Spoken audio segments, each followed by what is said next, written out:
The Newsday continues here on One News Now. I'm Riza Diaz.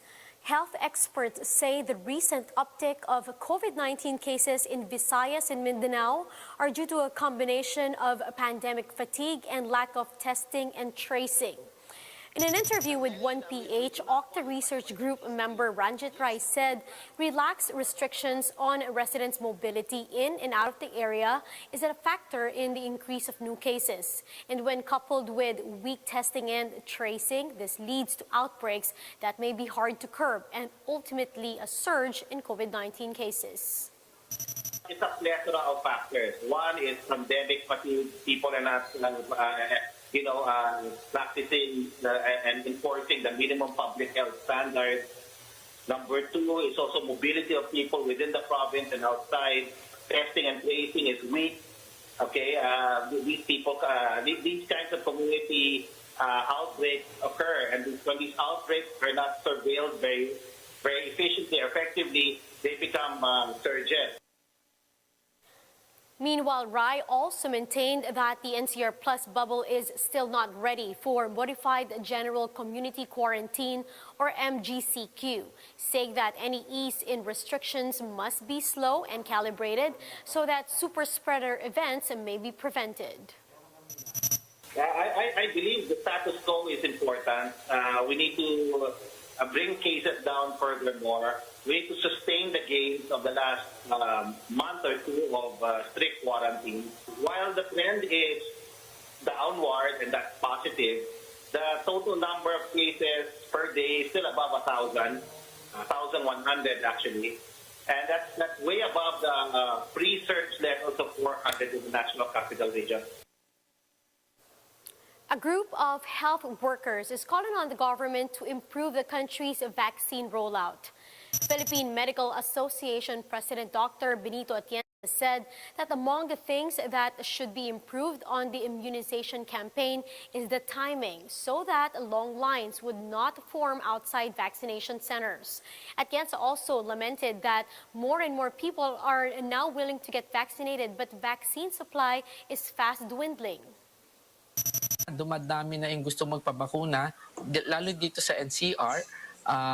Ang nagiging problema nga, kulang yung bakuna doon sa bang area at saka yung magbabakuna. Kaya inaasahan namin na makikipagtulungan kami, ang mga doktor, mga nurses, para madagdagan at saka mabawasan yung pila, mahabang pila para mabilis ang pagpabakuna. The government has vowed to speed up the processing of necessary operational permits and other requirements interested in the production of COVID-19 vaccines.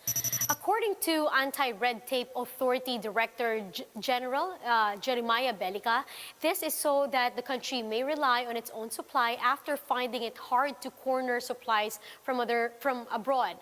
Belica also expressed optimism that local manufacturers can now help cope with vaccine demand.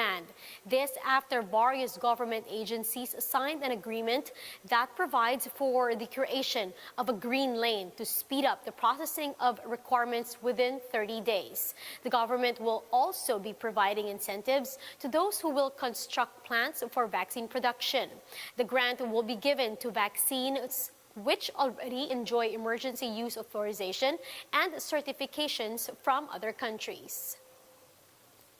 Businesses are pushing for the use of vaccine cards for individuals already vaccinated against COVID-19 to allow greater mobility and as well as safe reopening of the economy. That's according to Presidential Advisor for Entrepreneurship and Go Negosyo founder Joey Concepcion. Concepcion says he has met with leaders of industry groups to discuss the best way to get the economy back to normal. Now, according to him, using vaccine cards would boost efforts to address vaccine hesitancy. He added that vaccine cards should be in digital form so that data can be centralized with the national government.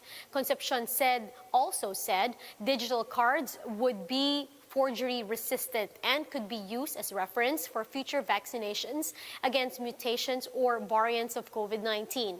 He also pointed out that those who have taken steps to protect themselves and others should be granted greater mobility, and those who are not willing to take the vaccine should not stand in the way of greater mobility for everyone else.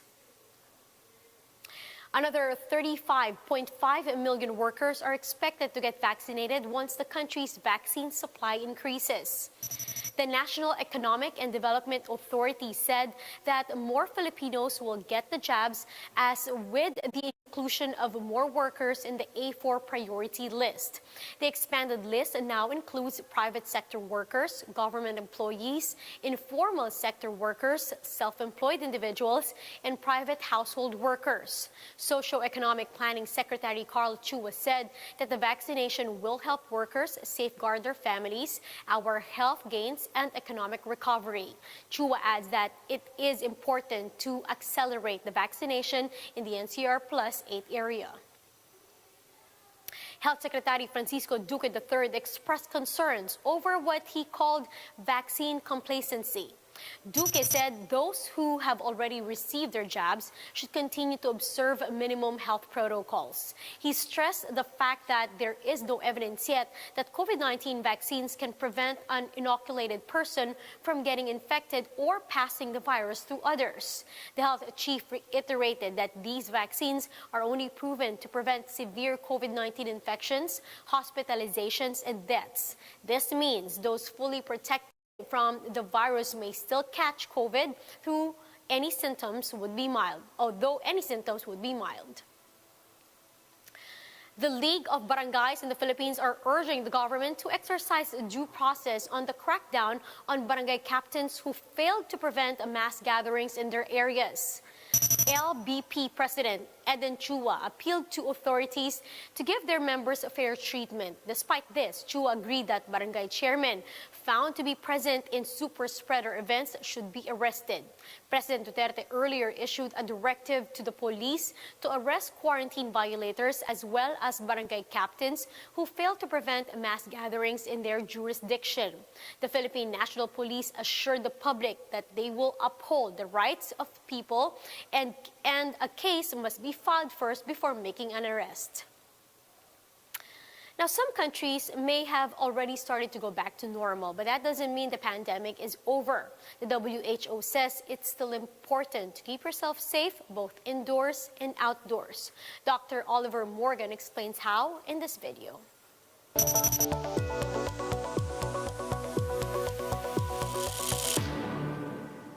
How does the SARS-CoV-2 virus that causes COVID-19 spread from one person to the other? And how can we keep ourselves safe both indoors and outdoors? Hello and welcome to Science in 5. I'm Vismita Gupta-Smith and these are WHO's Conversations in Science. We're talking to Dr. Oliver Morgan today. Welcome, Oliver. Thank you, Vismita. Oliver, my first question to you is, what have we learned so far about how this virus spreads from one person to the other? COVID-19 spreads when respiratory aerosols or droplets that contain the virus are inhaled or get in contact with our nose, mouth, or eyes. This is why it's particularly important to follow the recommendations of WHO about avoiding the 3 C's. And those 3 C's are crowded places, being in close contact with other people, and also avoiding confined places that have poor air circulation. Oliver, what do we know about transmission indoors as well as outdoors? Vismita, we recommend that when people do meet, they try and meet outdoors wherever possible. This is because we understand that COVID-19 can be transmitted when people talk, when they laugh, and even sing. So it is really important that we maintain good air circulation or airflow, which includes meeting outdoors. On the other hand, when we meet indoors, it can increase the risk of transmission if there is not good air circulation. That is because we understand that the length of time that we are meeting inside can also be a risk of transmission.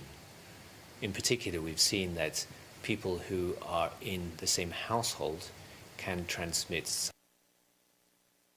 And those are the top stories of the hour. Join us later at 12 noon as we continue to monitor the day's biggest stories. You can also catch One News on Signal Play.